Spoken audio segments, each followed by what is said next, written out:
এই বসবে না? আমি দাঁড়াবো, পরে বসবো সবার শেষে। ওই তো এটা পাচ্ছে বসবো, সবার শেষে বসবো। এই দিকটা তো ভর্তি হয়ে গেছে, এই দিকটা ফাঁকা আছে। তোর ফেভারিট বসে পড়, আমি খাবো না, তুই খা, বস না এখানটা বস। প্রতি বছর দোল পূর্ণিমার পর শনি মঙ্গলবার দেখে মা মসমদিনীর কীর্তন উপলক্ষে প্রসাদ খাওয়ানোর এখানে একটা ব্যবস্থা হয়, তা সেটা এবছরও আয়োজন করা হয়েছে।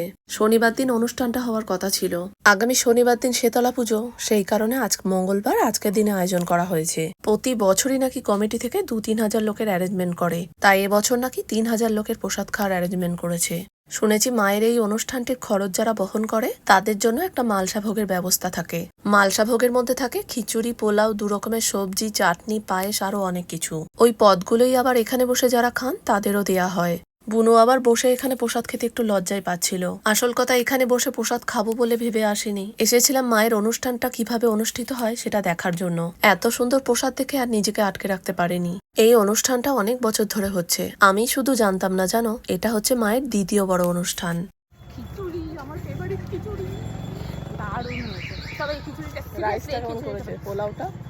বাসন্তী পোলাও সুন্দর করেছে, আলুর দমও সুন্দর, খিচুড়ি তো বেস্ট, খিচুড়ি আরো সুন্দর। আমার এই খিচুড়িটা ভীষণ ভালো লাগে। গোবিন্দভোগ চলে।